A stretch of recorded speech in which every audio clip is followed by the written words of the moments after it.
Sigla!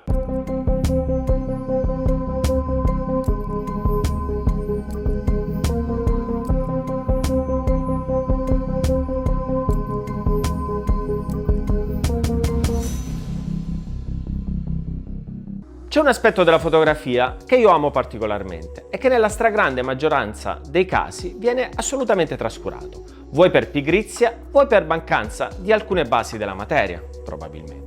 Sto parlando della pianificazione di uno scatto. Andrò a trattare principalmente questioni relative al paesaggio, ma gran parte delle considerazioni si possono applicare a qualunque altro genere fotografico. L'idea di parlarne mi è venuta anche perché stiamo vivendo un periodo nel quale gli spostamenti sono limitati da questioni che tutti conosciamo, quindi quale momento migliore per studiare e pianificare? A scanso di equivoci faccio una piccola premessa. Tutte le immagini che vedrete oggi sono state scattate e girate da me, come nel 99% dei casi nei miei video. Uno dei primi errori da parte di chi si approccia alla fotografia di paesaggio è il farsi poche domande, prendere e partire. Intendiamoci, fatto da appassionati non c'è assolutamente nulla di male, prendere la macchina, andare e godersi la natura certamente non ha controindicazioni. Se però partiamo con qualche velleità e poi ci scontriamo con la dura realtà, significa che forse avremmo dovuto perlomeno fare i compiti a casa. Va detto che questo è un argomento estremamente vasto e di fatto si potrebbe trattare da varie angolazioni. Quello che vi farò vedere in modo abbastanza concreto è il modo in cui mi muovo quando ho individuato un'area potenzialmente interessante.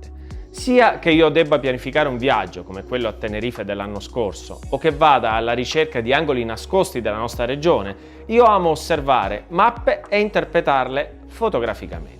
Dalle mappe spesso riesco a farmi un'idea di un determinato territorio, capisco se ci sono strade, se ci sono costruzioni che possono disturbare foto o riprese e per fare un ulteriore step utilizzo anche Google Earth che riesce a darmi un'idea, magari vaga ma spesso sufficiente, dell'altimetria e dei volumi. Ovviamente cerco anche di capire come arrivare materialmente in quei luoghi, se posso essere più o meno vicino fisicamente dal punto in cui dovrò lasciare il mezzo di trasporto col quale ci sono arrivato. Il passaggio successivo è quello del sopralluogo, o se preferite dello scouting. Non sono solito abusare di anglicismi, ma scouting descrive perfettamente la situazione dinamica della ricerca. Sì, perché a volte si arriva in un determinato luogo, ma bisogna cominciare a ragionare sul come rappresentarlo, su quale possa essere l'orario migliore e quale la condizione atmosferica ideale.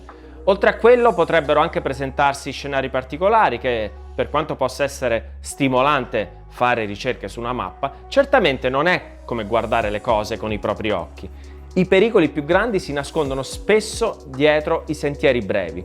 Questo me l'ho insegnato bene la Scozia, dove sostanzialmente non sai mai dove stai mettendo i tuoi piedi. Per raggiungere quel laghetto a 50 metri dalla strada, credo di aver impiegato almeno 20 minuti. Se ho ispezionato un territorio nella mia area, posso ragionare anche per alcuni giorni e trovare quello perfetto anche a distanza di settimane per andare a scattare. Se invece sono in viaggio in un territorio lontano, cerco di prendere sempre il primo o addirittura i primi giorni solo per studiare i movimenti da fare.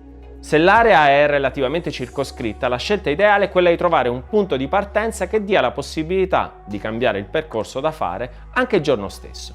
Se questo non è possibile, bisogna certamente valutare in primo luogo le variabili meteorologiche. Il discorso sul meteo è assolutamente fondamentale e di primaria importanza se vogliamo raccontare un determinato territorio, andando a cogliere certe caratteristiche. Se ad esempio vogliamo fotografare un bosco nella nebbia, dobbiamo probabilmente aspettare la fine dell'estate e l'inizio dell'autunno e cercare le giornate in cui l'alta pressione comincia a scontrarsi con i terreni che accumulano il freddo notturno. Se vogliamo invece fotografare un paesaggio montano e valorizzarlo con delle nuvole scenografiche, dobbiamo decidere di muoverci quando il tempo si presenta molto variabile. Diciamo che la variabilità delle condizioni è spesso amica del fotografo intraprendente. A volte si ottiene quello per cui ci si è presi qualche rischio, altre volte invece si torna a casa piuttosto bagnati e senza avere scattato.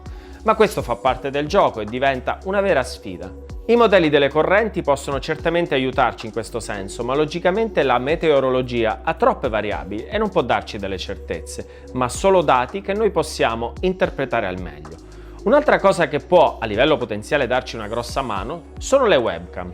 A volte non siamo lontani dal luogo prescelto, ma le condizioni dove ci troviamo noi possono essere estremamente diverse. Qui ad esempio, nella zona del Monte Fuji, famoso per essere costantemente coperto in alcuni periodi dell'anno, abbiamo consultato costantemente una delle webcam che puntavano in quell'area e valutato minuto per minuto la situazione, che poco prima del tramonto è diventata favorevole. Ma dal punto in cui siamo partiti le condizioni non sembravano lasciare alcuna speranza. Senza l'ausilio della webcam forse non saremmo nemmeno partiti. L'altro aspetto da studiare nel momento in cui si va a pianificare uno scatto è l'esposizione del luogo da riprendere. A seconda della posizione, ogni luogo avrà le sue ore di luce, di ombra e di buio. Ci sono dei luoghi specifici che hanno istanti di luce brevissimi, altri invece che hanno una posizione che gli consente di prendere sia la prima che l'ultima luce. Nei primi siamo spesso costretti a fare delle scelte obbligate, mentre nei secondi abbiamo certamente più possibilità interpretative. Ma in generale è fondamentale comprendere quale sarà la traiettoria della luce in quel punto, in quel preciso momento dell'anno, perché non è sicuramente uguale a gennaio e a giugno. Per aiutarmi in questo uso un'app straordinaria che vale assolutamente i pochi euro che costa e si chiama PhotoPills.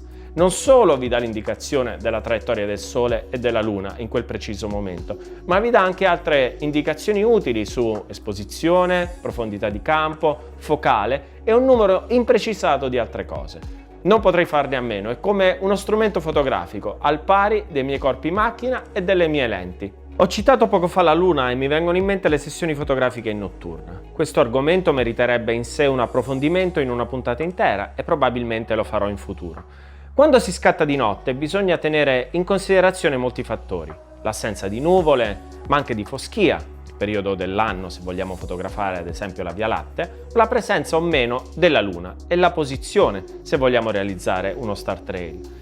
Per le sessioni notturne è importante che il meteo sia molto stabile. Se vogliamo dare vivacità al paesaggio notturno aspetteremo un giorno di luna piena, ma se vogliamo catturare il cielo stellato nel suo massimo splendore, ci converrebbe trovare una giornata senza luna che con la sua luminosità rischierebbe di dissolvere l'orizzonte stellato. Ma la Luna, anche quando è vicina a essere piena, potrebbe occupare il cielo prevalentemente di giorno, lasciando un po' di spazio all'oscurità, soprattutto nelle lunghe notti invernali. Ve l'avevo detto, questo è un argomento infinito e sarebbe bello poterne parlare insieme, magari in una diretta. Se questo video vi piacerà, se ne potrà parlare. Mettete intanto un like e iscrivetevi al canale se non l'avete già fatto. Adesso vi do invece appuntamento alla prossima settimana e vi lascio a qualche immagine della mia ultima sessione fotografica, pianificata per giorni e sicuramente ben riuscita.